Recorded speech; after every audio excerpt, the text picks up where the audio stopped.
कहानी है हरियाणा के नूंह जिले में रहने वाली परवीना की। परवीना उन महिलाओं में से थी जो घरेलू हिंसा की शिकार होते हुए भी कुछ कर नहीं पा रही थी। ना उनको अपने हक का पता था और ना ही उन्हें उस राह का पता था जो उसे इंसाफ दिला सके। सभी ने कहा अपने हालातों से समझौता कर लो, सह लो। उसे कहा गया कि उसके जैसी महिलाओं के लिए न्याय नहीं है। मन्ना समझ नहीं आ रहा था जी किस तरह संपर्क करूं। वकील तो घना महंगा था, जिंदगी इसी है। मन्ना भी लागन लाग गया, बस यो नसीब से दिखा मेरा। फिर एक दिन डिस्ट्रिक्ट लीगल सर्विस अथॉरिटी के अधिकारी उसके गांव आए। उन्होंने उसे बताया कि उसके पास अधिकार हैं, कानून उसके साथ खड़ा हो सकता है। यह पहली बार था कि जब किसी ने उनसे ये शब्द कहे थे। हमने उसे कहा कि आप आइए, ऐसे अदालत में आपका 1 रुपया नहीं लगेगा खर्चा, मैं आपकी पूरी मदद करूंगी। और वो डरी हुई भी थी, वो कही नहीं मैडम मैं नहीं आऊंगी, क्योंकि अगर मैं अदालत जाती हूँ तो ये मुझे घर से निकाल देंगे। बहुत समझाने के बाद फिर वो राजी हुई। सबसे पहले हमने केस में उसके लिए रेसिडेंस ऑर्डर ही पास करवाया कि जिससे उसको घर से ना निकाला जाए। फिर उनने मेरे तो फ्री का वकील दिया, केस दर्ज कराने में मेरी मदद करी। बस वो टाइम तक मन्ना भरोसा होने लग गया। इंसाफ सिर्फ ताकतवर खातर को नहीं, हम गरीबा ने भी इंसाफ मिलने से जब दिल न तसल्ली हुई।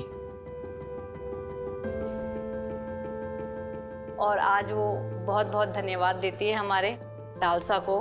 परवीना, जिसकी कहानी जो एक संस्था की वजह से बदल गई, नालसा राष्ट्रीय विधिक सेवा प्राधिकरण।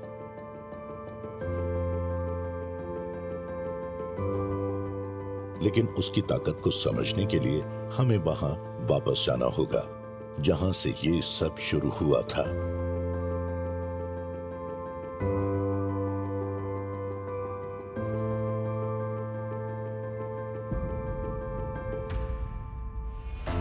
कॉन्स्टिट्यूशन जो है वो एक दीप स्तंभ है। बहुत सारी rights, fundamental rights, socio economic rights, equality and protection देते हैं। उसको इम्प्लीमेंट करना और इंश्योर करना कि सिटीजन्स को वो एक्चुअली राइट्स मिले और संविधान के मुताबिक उन राइट्स को वो एंजॉय कर सके। एक access to justice, access to rights का प्रिंसिपल जो है वो नालसा फुलफिल करता है।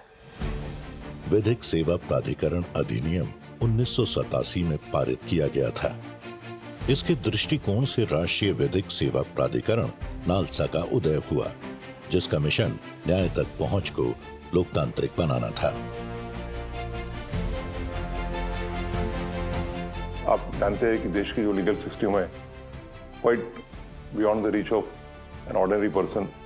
जो बेचारा 2 वक्त की रोटी भी नहीं खा सकता है, वो आदमी कोर्ट में कैसे जाए।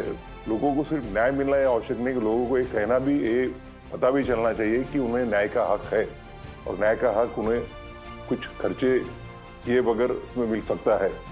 तो ये मैसेज जब उनके पास पहुंचेगा, उसी के बाद वो they will try to take benefit of the services of NALSA and try to get justice. 90 के दशक के अंत तक चीजें बदलने लगी। लोक अदालतों, लोगों की अदालतों ने त्वरित लागत मुक्त समाधान पेश किए। कानूनी साक्षात्कार शिविर ग्रामीण भारत में और भी गहराई तक पहुंच गए और धीरे धीरे विश्वास का निर्माण होने लगा।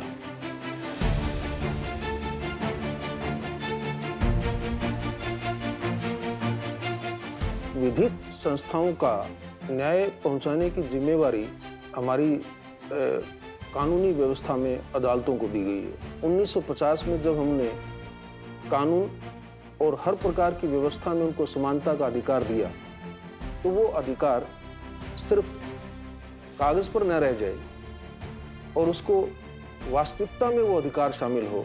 इसके लिए विभिन्न प्रकार के कदम सरकारों ने, विधायिका ने, अदालतों ने समय समय पर उठाए। 1980 न्यायमूर्ति पीएन भगवती के अधीन कानूनी सहायता योजना के कार्यान्वयन हेतु समिति CILAS का गठन। 1987 विधिक सेवा प्राधिकरण अधिनियम का अधिनियम। 1995 में भारत सरकार द्वारा नालसा की आधिकारिक स्थापना की गई। 1997 में supreme court legal service committee SCLSC ने कार्य करना शुरू किया। 1990 के दशक के अंत में लोक अदालतों को एक वैधानिक तंत्र के रूप में संस्थागत रूप दिया गया। 1987 और 1995 के बीच राज्यों ने लीगल सर्विस अथॉरिटी का गठन करना शुरू किया। The supreme court legal services committee की स्थापना की गई। इसके बाद जिला और तालुका स्तर पर निकाय बनाए गए। शुरुआती साल संघर्ष से भरे थे। लोगों को सिस्टम पर भरोसा नहीं था। बहुतों को पता ही नहीं था कि कानूनी सहायता मौजूद है। दूसरों को प्रतिशोध या कलंक का डर था। तो access to justice can never be charity, it's their right. ये चीज एक डेमोक्रेटिक कंट्री के लिए इज वेरी इंपॉर्टेंट। जैसे जैसे नई सहस्त्राब्दी करीब आई, नालसा एक कानूनी सहायता पहल से एक राष्ट्रीय आंदोलन में बदल गया। दूर दराज के गांवों, स्कूलों, जिलों और आदिवासी क्षेत्रों में बड़े पैमाने पर कानूनी जागरूकता अभियान चलाए गए। नालसा की पहुंच सबसे अधिक हाशिए, सीमांत समूह पर पड़े लोगों, महिलाओं, बच्चों, अनुसूचित जातियों और अनुसूचित जनजातियों तक होने लगी। विशेष योजनाओं ने तरक्की से बचे लोगों, बंधुआ मजदूरों और दिव्यांगों को लक्षित किया। अनुसूचित जाति की जो महिलाएं हैं वो बहुत ही वंचित समाज से आती है। ऐसे में उनको उनके हक के बारे में पता नहीं होता। नालसा ने उन्हें बताया कि न्याय सबके लिए बराबर होता है। अपने हक क्या है उसके लिए नालसा ने उन्हें जागरूक कराया और नालसा उनकी आवाज़ बन के उनके लिए अभी तक काम कर रहा है। आज 30 साल हो गए नालसा उनके साथ खड़ा है। कानूनी साक्षात्कार नालसा की रणनीति का आधार बन गई। आखिरकार ज्ञान ही न्याय की ओर पहला कदम है। कानून बने हुए हैं और लोगों को उनके बारे में पता नहीं, तो इस पे हम दो चीजें करते हैं, reach out, reach in approach. Reach out ये है कि हम उनके पास जाते हैं, कैंप्स लगाते हैं। कई मेलों में भी हमने कैंप्स लगाए हैं, हमारे कैंप्स काफ़ी सक्सेसफुल होते हैं। उसके अलावा DLSS जो है या PLVs जो हैं वो लगातार मूव करते हैं। 1 अरब लोगों को कानूनी रूप से सशक्त बनाने के लक्ष्य के साथ शुरू की गई NLLM ने बड़े पैमाने पर पहुंच शुरू की। बिहार में नुक्कड़ नाटकों से लेकर मेघालय में मोबाइल वैन तक कानून ने यात्रा शुरू कर दी।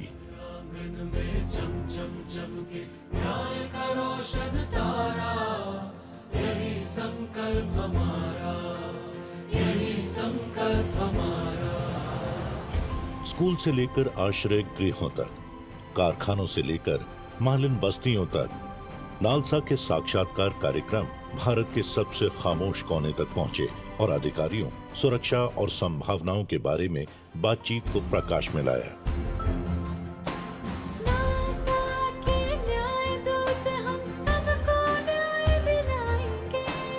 इंसाफ का उजियारा हम घर घर तक पहुंचाएंगे। औरत, बच्चे, दुखिया, निर्धन, हम बोलेंगे सबके लिए। अब न्यायालय के दरवाजे हम खोलेंगे सबके लिए। यही संकल्प हमारा। एक मुट्ठी भर न्याय पे हक हमारा भी है। We just try to propagate it and ensure that every citizen in the country gets access to justice. 80% जो हमारी पॉपुलेशन है 1.4 बिलियन की, वो नालसा के अंदर कवर्ड है। नालसा अब केवल विचार नहीं रह गया था, ये एक आंदोलन बन रहा था। भारत के कानूनी परिदृश्य में एक शांत क्रांति चल रही थी। इस विश्वास से प्रेरित कि न्याय एक विशेषाधिकार नहीं बल्कि सभी के लिए एक अधिकार होना चाहिए। अगले अध्याय में हम देखेंगे कि कैसे नालसा ने हमारे जेलों जैसे अंधेरे और भय से भरे माहौल को रोशन करने में कामयाबी हासिल की।